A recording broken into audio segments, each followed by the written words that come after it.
when you do leave a bad review, make sure it's warranted, because I've just seen so many business owners that get like, really disheartened when they're just putting like their blood, sweat and tears into it. And it's just like, and as human beings, we only remember the negative comments, unfortunately. Totally. So, it can really make or break a small business if you Yeah, have I reviews. know. And it was funny. So I So would never leave a bad review, but there was there's like a part. hair in your food, or I mean, I don't know, Totally. within But reason. even then I wouldn't. I'd be like, I'll No. just eat around it. It's fine. Yeah.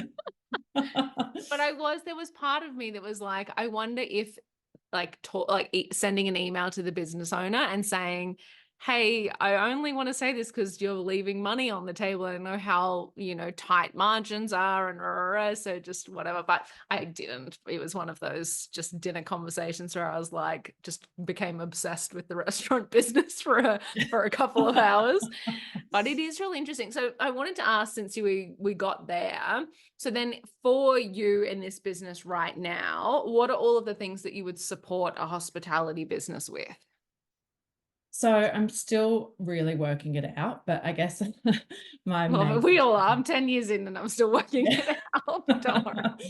Like, I guess my forte is like publicity and communication, so media management, marketing. So yeah, all areas of marketing, digital marketing, strategy, branding. I'm not a graphic designer, creative direction, content, events and partnerships. So everything I've sort of learnt over the last few years, and all the really fun stuff that I like to do, I'm good at doing Wrap those. that up. Yeah. I love it. That's so good.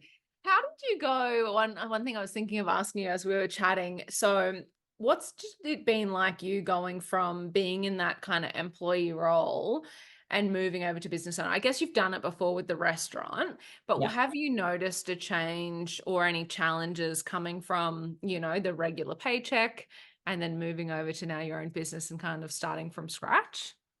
Yeah, totally. I mean, I'm not even a year in, so it's like there is no regular paycheck. So that's really difficult. Came from a Mm. pretty good corporate position, so it's a big adjustment. So you have to make sacrifices in that respect. Like I did things the other day, like put my gym membership on hold and like cancel subscriptions that I don't need. And I was like, okay, just got to like trim the fat here just while I sort of figure out what's going on.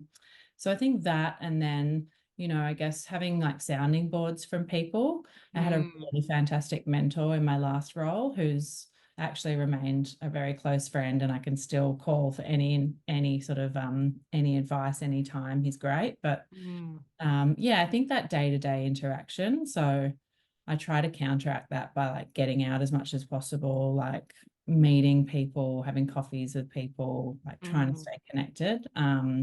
But I think too, like over COVID, I was employed full time. So I think we all learned how to sort of pivot in that time. But the biggest thing is the financials, and also learning things that I'm not good at. So like Mm. having to upskill and things like, Yeah. you You know, have to become like the jack of all trades. yeah, You go from like marketing extraordinaire to now I have to have 10 different jobs and I've got to yeah, figure them all out on the go because I need to nail them all by the end of the month. yeah, exactly. And I think too, like staying on top of like what's happening like in the industry for me, like I try and like read as much as possible, and Mm. stay in contact with all the publications and all the people in the industry that I know and that I have learned from. But for example, in my role at V2, there was like this fantastic junior in our team who was in her early 20s, and I mean, I'm 40 in the next couple of months. So it's like, how do you use TikTok? Like, Yeah. and like one day she TikTok. gave me this like really awesome like rundown. She'd done a full presentation for me, and we had an hour. She just Wow. like ran me through how TikTok worked, how to make a TikTok video, who's doing what on TikTok, what trends, like just stuff like that. Where I think it's like, you get older and you get busier, and you don't have your finger on the pulse as much as you do when you're just Mm. yeah. Yeah, and I find there's like just a lack of enthusiasm. We've had so much change in the last decade. Like I remember when Instagram first came out, even Facebook. So the first thing I had was a Facebook page, and I was so obsessed with getting Facebook followers for I had a blog back then that I was growing, OG influencer over here. Yeah, But yeah. I was so obsessed with it. And then Yeah, Instagram came out and I was so obsessed with like growing an audience and all of this stuff. And then it's like, Snapchat happened, Pinterest happened, TikTok happened. And I'm like, I don't give a shit anymore. I'm just yeah. like, I don't care what you're Yeah, posting on there. And you see all these things, and I'm like, can I be bothered learning how to use a green screen on my Instagram reel? Probably not. yeah. Yeah, It really is like it's not only just keeping up with your industry, but like, sales trends, marketing trends, all that kind of stuff.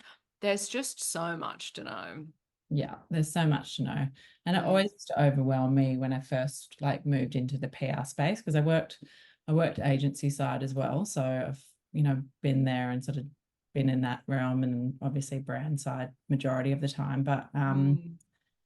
yeah, I think I always used to get overwhelmed with like how I was going to keep up with like everything that was happening. But I think you just do what you can, and you just do your best, and believe in Yeah. yourself, and you can't do everything. And that's why there's digital marketing managers and social media managers and publicity managers and account directors, and if you're just a one woman band with various suppliers or contractors, it's different. It's a different model. So just trying to trust.